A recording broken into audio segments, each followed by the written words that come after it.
आइए एक बिरहा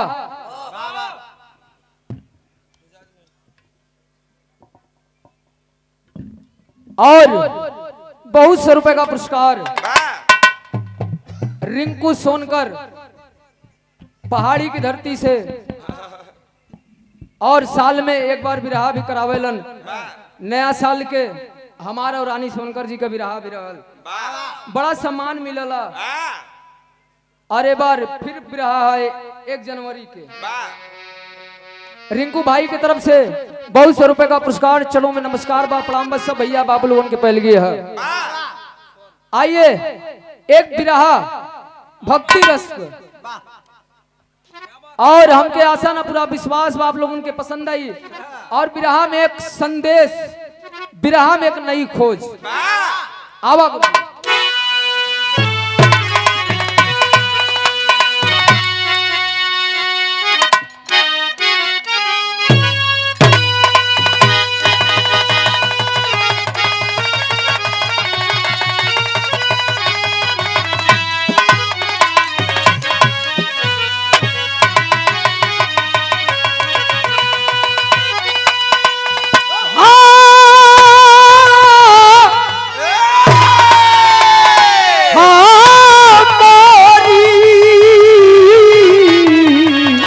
सवरिया हो भोले बाबा जोगिया हो रा।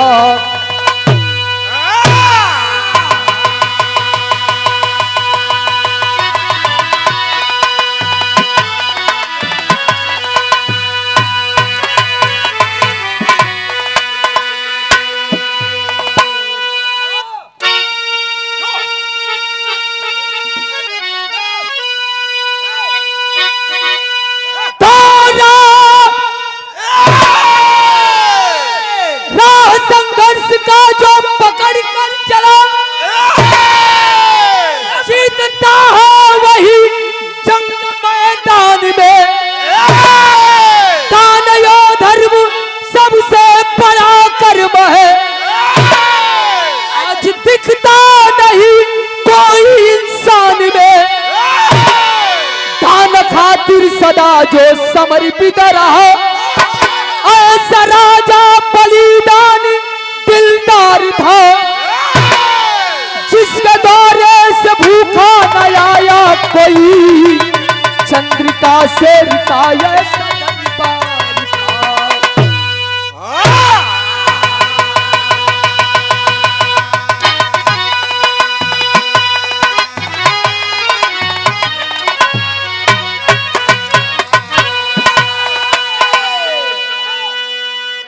जिसके द्वारे से भूखा न आया कोई चंद्रिका शेर का ऐसा दरबार था। यहाँ एक लाइन कव्वाली है गुरुजी।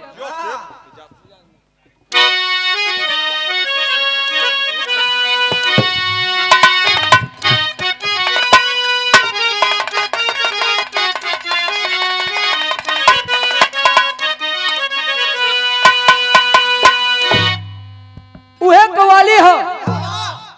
कौन कव्वाली हो?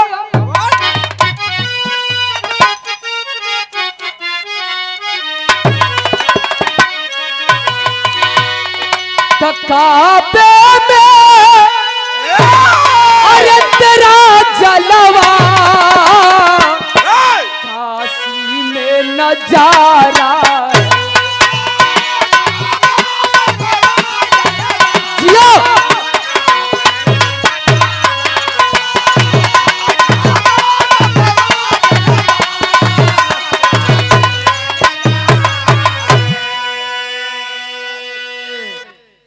और एक बार फिर पुरस्कार हमारे बड़े बाबूजी की तरफ से गुलाब सोनकर, आपकी तरफ से ये आशीर्वाद आपके चरणों में पहले की प्रणाम। सब भैया बाबू लोगों की प्रणाम है। तनी आप लोग हल्ला कम करिए भैया। कहना है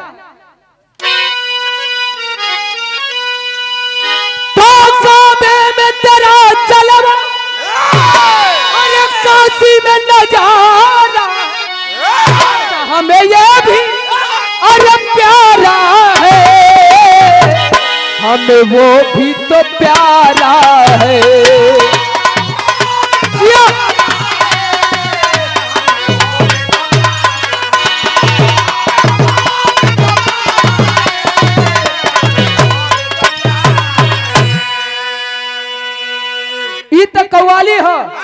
लेकिन बिरहा में भाव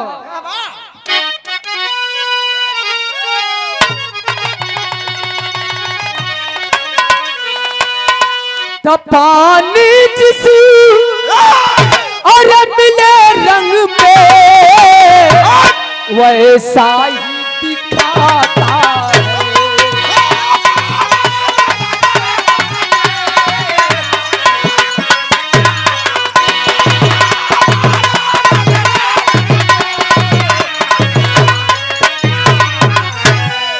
अरे पानी जिस मिले रंग में वैसा ही दिखाता है।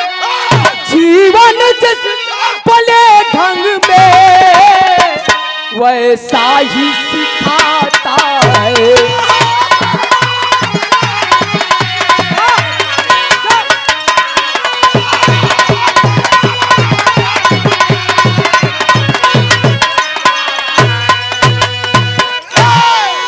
यहीं से हमरे बिरहा की कहानी की शुरुआत हो गई गुरुजी।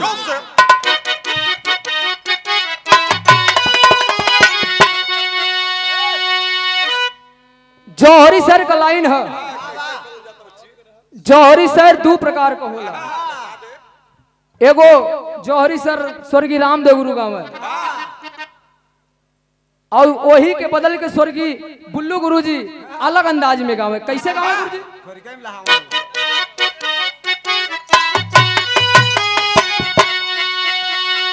चल रहा समय सतयुग था, सब रहे सकल सतवाती।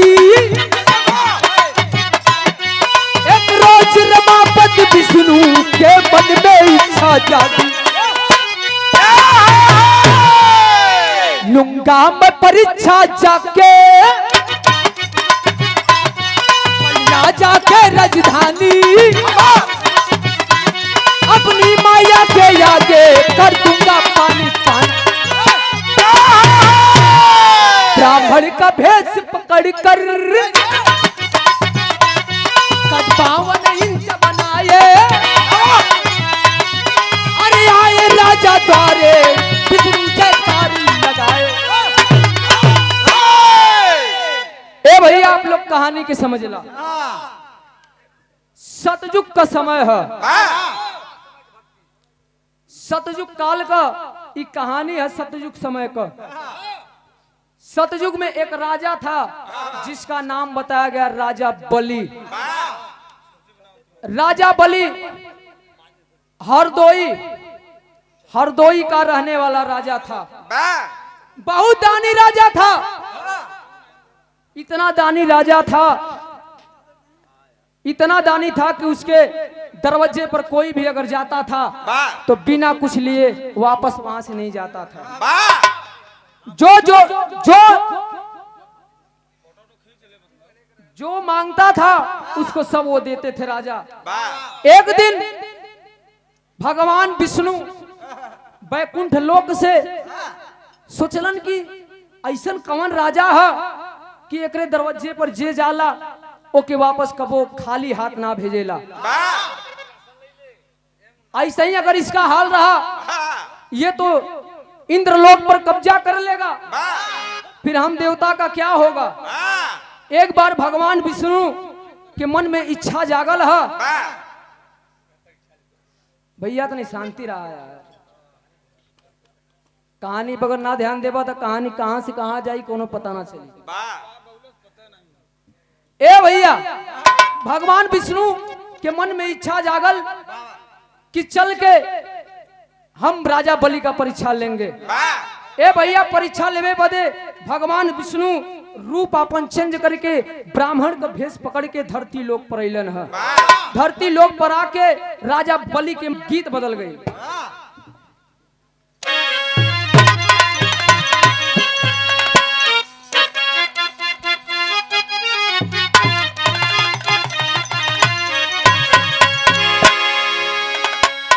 वह गीत है, ये गीत के स्वर्गीय रामदेव गुरु अपने जमाने के आलम में गा के चल गई। तू कब जावे बच्ची? कहाँ भा? अरे भाई सदियों नहीं भइल, इतना जल्दी हमसे भेजबा? घरे बच्ची गाई। स्वर्गीय रामदेव गुरु हाँ। अपने जमाने के आलम में गावा गुरु कैसे गावा?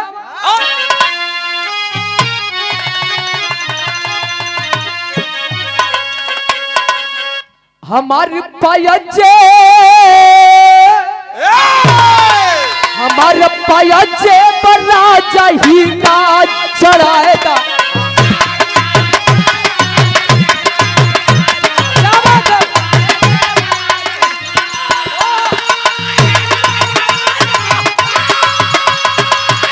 हमारी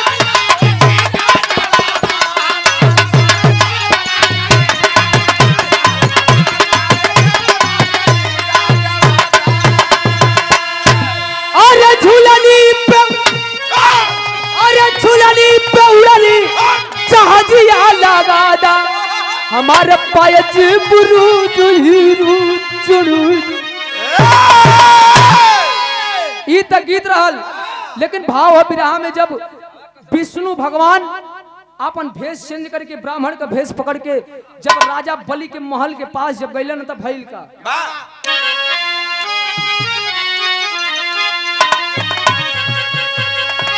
मुरझायल मनावा मुरझायल मनावा या जखवने जिगर में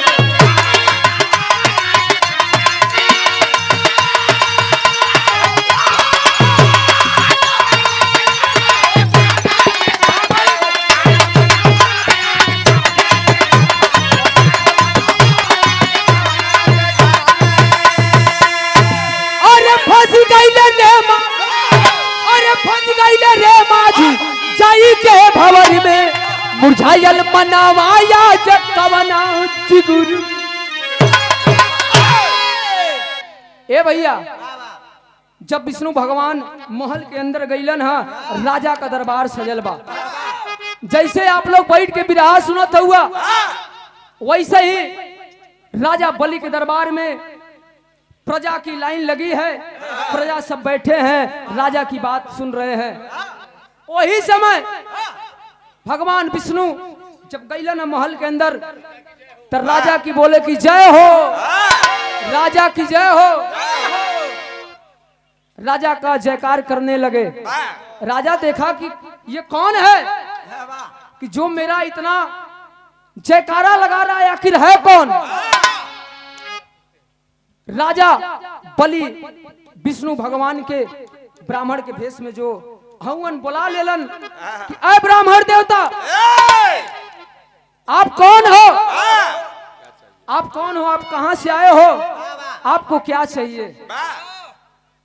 वो ब्राह्मण देवता बताए कि राजा, मैं आपका बड़ा नाम सुना था कि आपके दरवाजे पर जो खाली हाथ आता है वो वापस कभी लौट के खाली हाथ नहीं जाता है।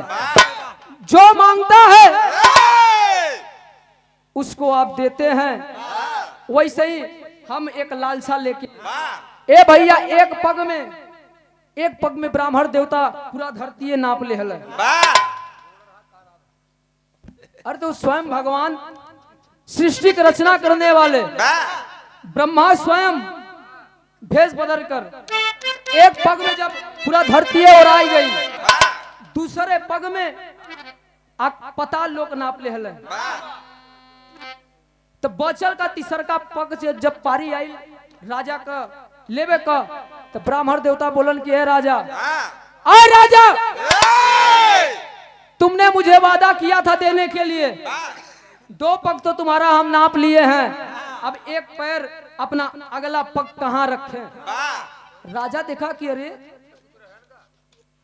मेरा जितना था सब ये ब्राह्मण देवता का हो गया, अब मेरे पास तो कुछ बचा ही नहीं है, अब मैं ब्राह्मण देवता को कैसे दूंगा? ए भैया जब कुछ राजा के पास नहीं बचल बा, राजा ब्राह्मण देवता से हाथ जोड़ के कलश की, हे ब्राह्मण देवता, आप कौन है? आप कौन है? सच सच बताइए। ब्राह्मण देवता बोले कि हे राजा, तू हमके देवा कि नहीं तो हम चलिए अपने घरे। राजा बोले कि ब्राह्मण देवता आप ऐसा मत करिए, अगर मैंने आपको वचन दिया है तो आपको जरूर अवश्य पूरा करूंगा आपका। बोले कि आखिर तुम मुझे दोगे क्या? राजा बलि बोला कि ब्राह्मण देवता आपसे निवेदन बा कि आप अगला पग हमरे पीठ पर रखा। राजा बलि लेट गई है जमीन पर, सो गई बा। ब्राह्मण देवता से राजा बोला कि आप मेरे एक पग अगला पग मेरे पीठ पर चल के नाप लीजिए। ब्राह्मण देवता चलन नापे बदे, यहाँ गीत बदल गए।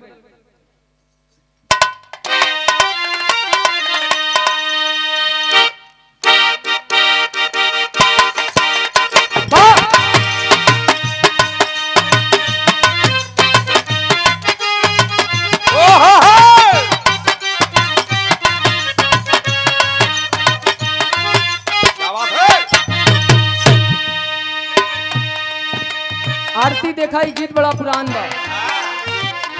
ये हमरे पिताजी हरंग के जमाने का गीत बा। फिल्म का नाम राजा रंग, हिंदी फिल्म है। कौन गीत है?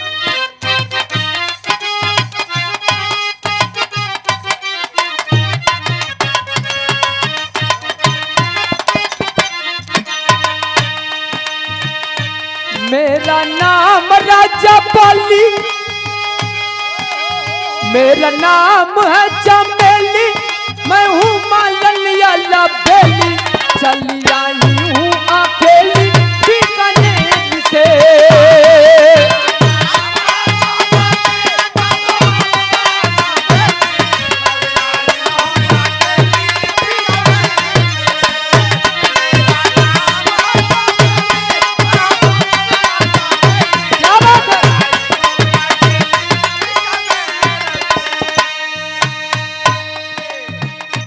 और ये हमारे फुफ्फा जी की तरफ से मंगरू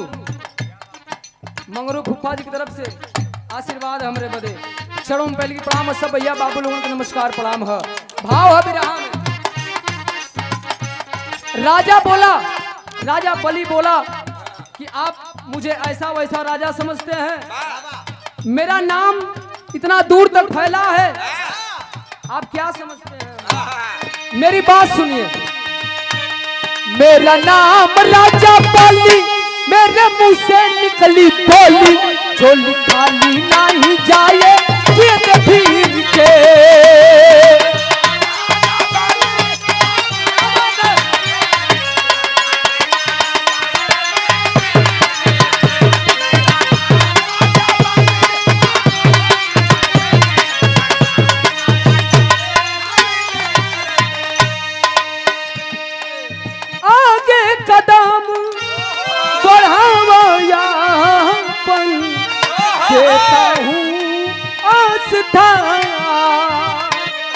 शीश झुका है नाथ आपसे, आग्रह भगवान हो।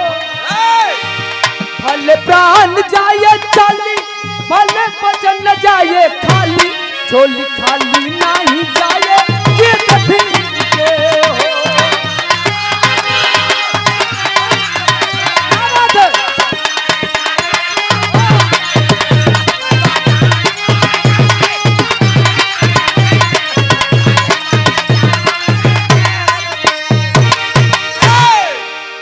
ए भैया, जब विष्णु भगवान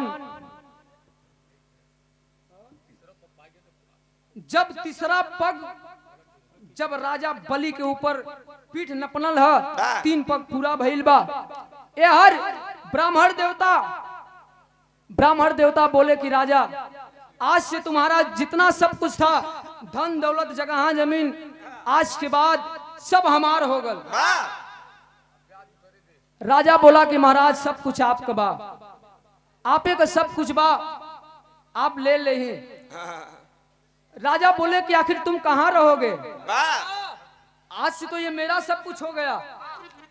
राजा बलि बोला कि महाराज, मैं अगर आप मुझे रहने के लिए शरण दे देंगे तो बहुत अच्छा होगा।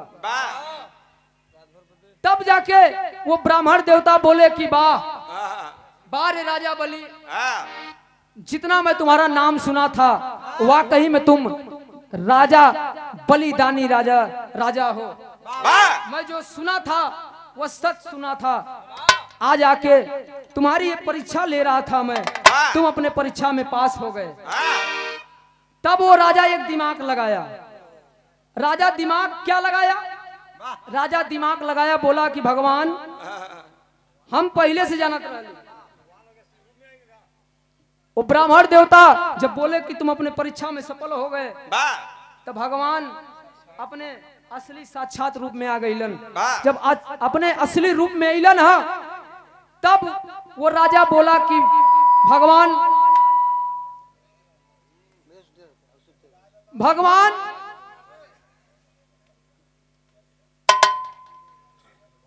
राजा बलि बोला, राजा बलि भगवान के चरण में गिर के एक बात बोला कि भगवान आप मुझे रहने के लिए शरण दे दें, और हमरे ई दादी की तरफ से आशीर्वाद बा हमरे बदे 51 रुपए का पुरस्कार चरणों में पैल गई है। सब भैया बाबू लोगों के नमस्कार प्रणाम है। ए भैया, राजा बलि भगवान के चरण में गिर के कहा था कि भगवान आप हमके रहे बदे शरण दे दा। भगवान बोल दिए कि यो मस्त जाओ जाओ, तुम जाके जो मांगना हो तुमसे, तुमको जो मांगना हो हमसे मांग सकते हो वरदान। इतना जब मौका पाया राजा बलि तो तुरंत दिमाग लगा दिया। दिमाग लगा के बोला कि भगवान आप अगर हमके कुछ देहल चाहत हुआ तो हमार आपसे एक मांगन है कि आप 24 घंटा हमारे साथे रहा। भगवान इधर फंस गईलन। भगवान वचन दे दिलन, बोलन कि जाओ यो मस्त। यो मस्त जब भगवान बोल दिलन, अब भगवान राजा बलि के संगे चल गईलन पताल लोक में।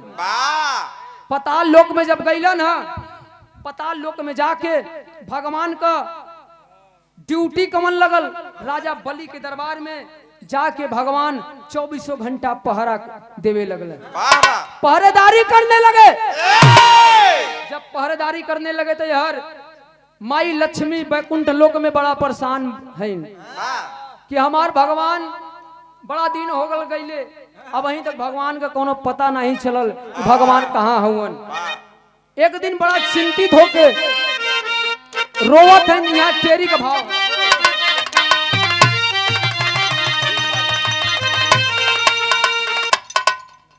अवतारी के मिल गई नौकरी, अरे अवतारी के मिल गई हो अवतारी के मिल गई नौकरी। मांगा पड़ा परीक्षा राजा बल के द्वारी, अरे हा द्वारी, अरे हा द्वारी। अवतारी के मिल गई नौकरी, राजा बल के द्वारे परीक्षा पड़ा महंगा। ए भैया, राजा बलि के दरवाजे पर उसके महल में पताल लोक में भगवान विष्णु पहरेदारी जब करने लगे, माई लक्ष्मी एक दिन बड़ा चिंतित होकर रोवत है बैकुंठ लोक में। बैकुंठ लोक में बैठ के माई लक्ष्मी जब रोवत है, वही समय दुनिया का सबसे नाम चिन्ह आदमी, दुनिया का सबसे नाम चिन्ह आदमी हवन जेके लोग कहलन नारद मुनि। नारद मुनि आइलन बैकुंठ लोक में माई लक्ष्मी के देखलन तो माई लक्ष्मी बैठ के रोवत है। भगवान नारद पहुंचलन, कहलन कि का माई प्रणाम, का हाल चाल है? माई लक्ष्मी कहलन कि हाल चाल नारद जी ठीक नहीं बा। भगवान तो हर बहुत दिन हो गल गईले बैकुंठ लोक से, वहीं वापस लौट के अइलन नहीं। तनी भगवान का पता लगावा कि भगवान कौने हाल में हवन, कहाँ हवन। यहाँ गीत बदल गई।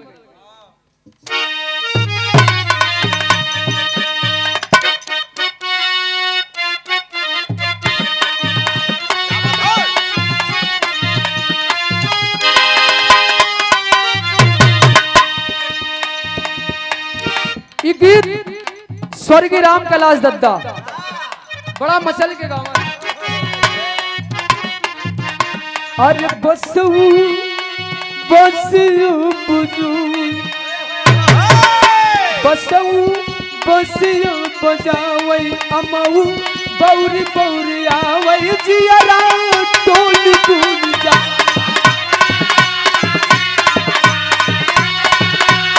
जागा जागा भोले बाबा जागा।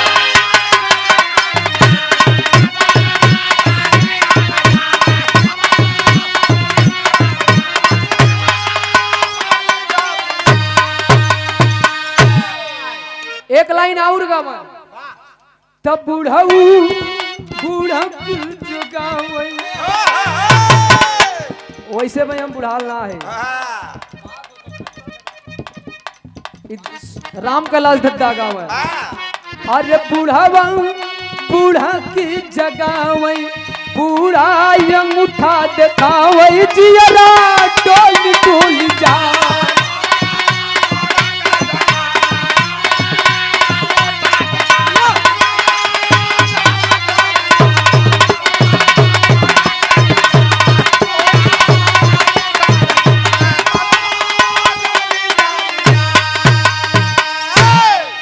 स्वर्गीय राम कैलाश दत्ता गाँव है, लेकिन यही के हमरे स्वर्गीय रामदेव गुरु बदल के गाँव है। तब गोरिया अरे कंगना बजूई अरे गोरिया कंगना बजावई अपने दुल्हा के जगावई सावर गोरिया हमार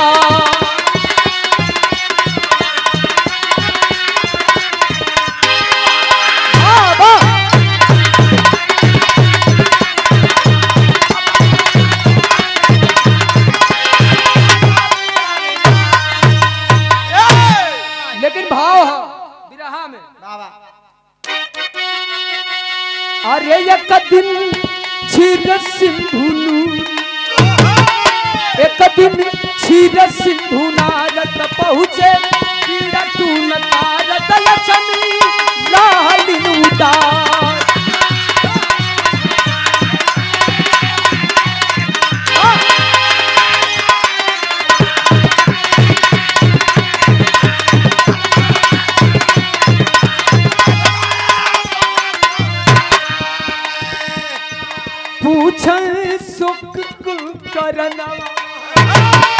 पूछे शोक का करनवा माई कवन करनवा बाड़ू आज तू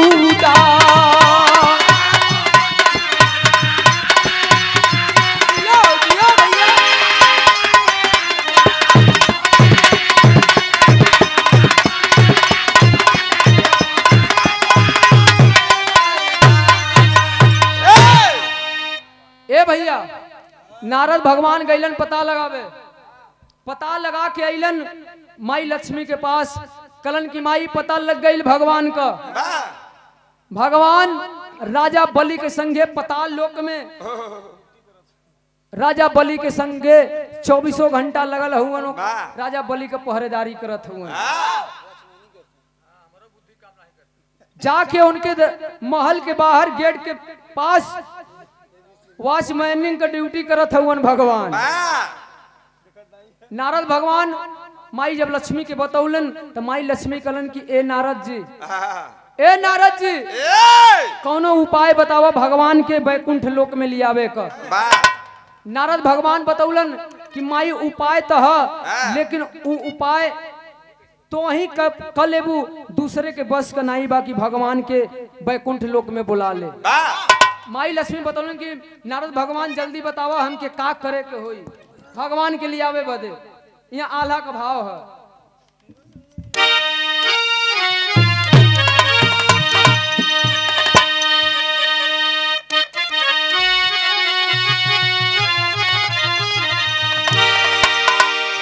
अरे दिन कर उदय से पहली कर ये कमवा माई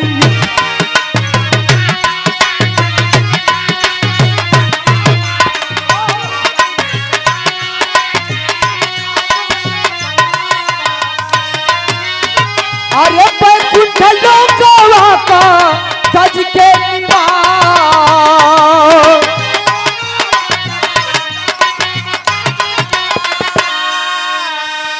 राजा बलि के स्वयं चल जा भवनवा माई।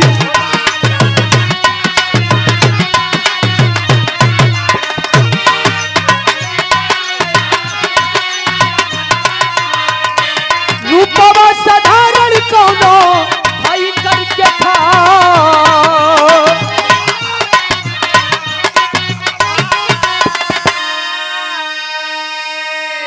नारद भगवान बतौलन कि माई उपाय एक बा। कल सूर्योदय से पहले, सूरज भगवान के उगे से पहले चल जइहा पाताल लोक में, राजा बलि के दरबार में। राजा बलि के दरबार में जइहा माई। जब राजा बलि के दरबार में जइहा अपन ई वेशभूषा अपन रूप चेंज करके जइहा। राजा बलि के दरबार में अपन रूप चेंज करके कोनो साधारण रूप, साधारण औरत का रूप धक के माई जइहा। जब महल में जइहा तो झूठहू का तू रोए लगा। अब वैसे मेहरारू के रोए बड़ा जल्दी आवला। हाँ, नारद भगवान बतौलन कि माई जइहा तब महल में जब प्रवेश करिहा तो लगिहा तू रोवे।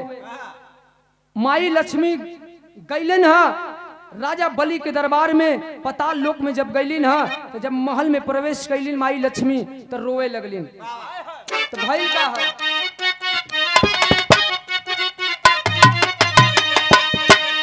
पूछी है करना वाता वेदना बतैहा माई।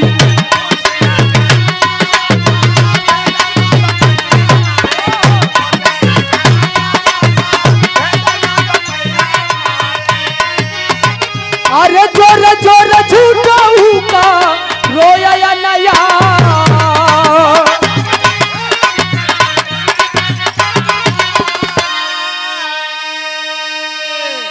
रोरी चंदन धागा लेला पनवा कबिड़वा माई।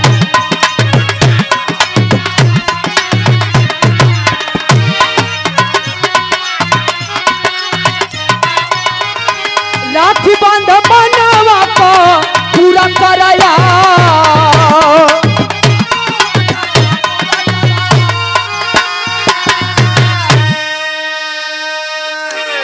नारद भगवान एक और बात मां लक्ष्मी को बताए कि मां जब राजा बलि के दरबार में जाना तो खाली हाथ मत जाना। माई खाली हाथ मत जाइया, साथ में रोरी चंदन और एगो पान का बीड़ा माई ले लिहा। माई लक्ष्मी कलन की ऊ कौने काम बदे। तब नारद भगवान बतौलन कि जब जइहा राजा बलि जब तो से पूछी कि माई तू के हऊ, कहां से आल हऊ, तो अपन परिचय मत बतैया कि हम बैकुंठ लोक से आल हई। माई लक्ष्मी उहे गईलिन जब राजा बलि के दरबार में। राजा बलि पूछने लगा कि मां कहां से आई हो और क्यों रो रही हो मां। तब माई लक्ष्मी बतौलिन कि हम ही बदे रोवत हई कि हमरे कोनो भाई नहीं हुवन, अगर तू हमार भाई बन जाता धर्म का तो बड़ा निक करता। राजा बलि जब इतना बात सुना तो बोला कि अब तो तुम अगर हमें अपना भाई बनाना चाहती हो तो मैं अवश्य तुम्हारा भाई बन जाऊंगा। क्या करना होगा मुझे। माई लक्ष्मी बतौलन कि भैया अगर तू हमार भाई बन जाइबा तो हमसे कलाई में रोरी और रक्षा बनवाला, कलाई में रक्षा बनवाला। माई जब कलाई में रक्षा बनलिन राजा बलि के, राजा बलि अपन धर्म का बहन बना लेन माई लक्ष्मी के। जब माई लक्ष्मी के अपन धर्म का बहन बनौलन है तब अपने बहन लक्ष्मी के कलन की बहन, अरे बहन मांग लो, तुमको आज जो मांगना है मांग लो, तुम्हारा भाई ये तुम्हें जरूर देगा। माई लक्ष्मी कलन की भैया हम तो उसे कुछ मांग ना पाई, अगर मांगत तो उसे कुछ तो तू हमके दे ना पाईबा। राजा बलि बोला कि अरे बहन पागल हो, मैं तेरा भाई आज से बन गया हूं और भाई का काम होता है अपने बहन की रक्षा करना। कोई भी मुसीबत हो, सुख में दुख में हमेशा भाई साथ देता है। तुम एक बार बोल कर तो देखो बहन, मैं अवश्य पूरा करूंगा तुम्हारा मांगन। क्या मांगोगी? रुपया पैसा चाहिए, धन दौलत चाहिए, हीरा मोती सोना चांदी चाहिए, का चाहिए? माई लक्ष्मी कलन के हमरे पास कुल है, हमरे पास कुल है, हमके एक चीज चाहिए, लेकिन भैया तू हमके दे ना पैबा, कहीं तू हमके दे ना पैबा। राजा बलि बोला कि आखिर ये मेरी बहन मुझसे क्या मांगेगी कि मैं इसको दे नहीं सकता। माई लक्ष्मी बोले कि भैया हम जाती अपने घरे, तू हमके दे ना पैबा।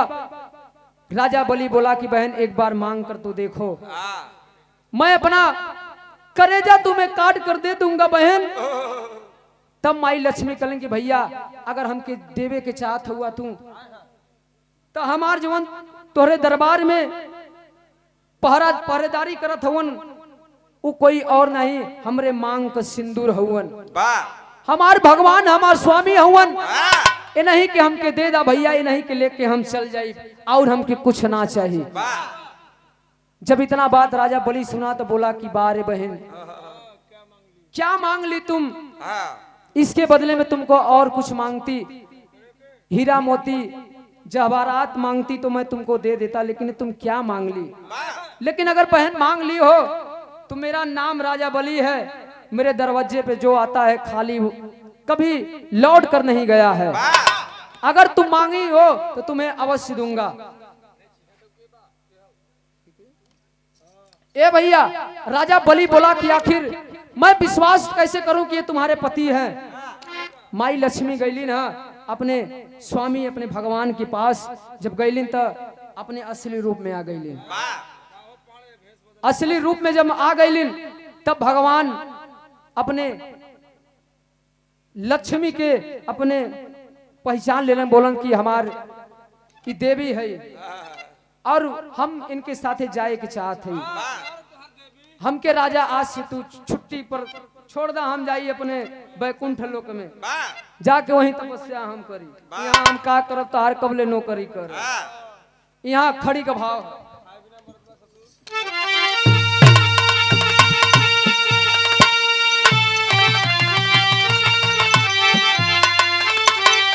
और बिरहा में यह नहीं खोज है, शायद ये बात सबके ना पता हुई, लेकिन बिरहा में नहीं खोज यह बतावे चलत थी।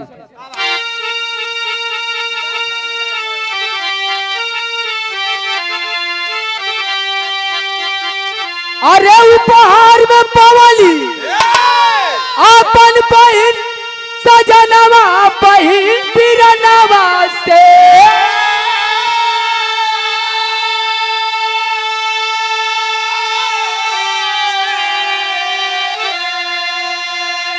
तब से चालू राखी का बंधनवा बहिन बिरनवा से।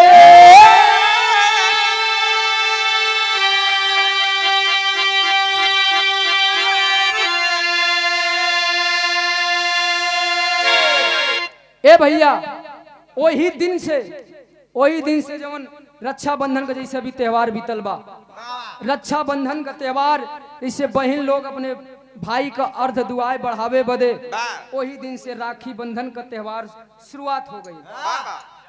ए भैया यही से जब शुरुआत भइल बा रक्षा बंधन का त्योहार, भगवान अपने देवी के लिया के लक्ष्मी माई के चल गई बैकुंठ लोक में।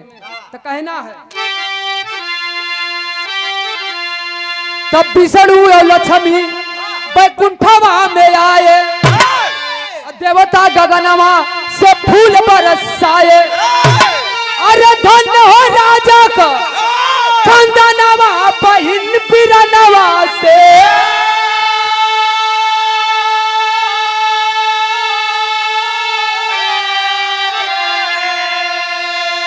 तब से चालू राखी का बंधनवा बहिन बिरनवा से।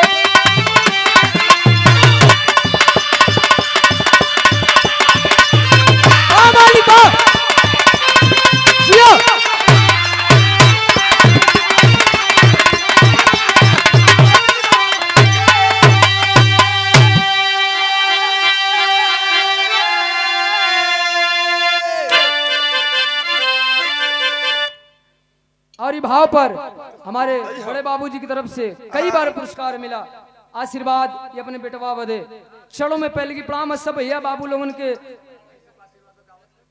और आप लोग का आशीर्वाद बाकी गावत भी आप लोगन का बेटा, आप लोगन का भाई, सब लोगन के चलो में नमस्कार प्रणाम है। गीत का यहीं से समाप्ति गुरु घराने का रत्ती बलिहारी औदारी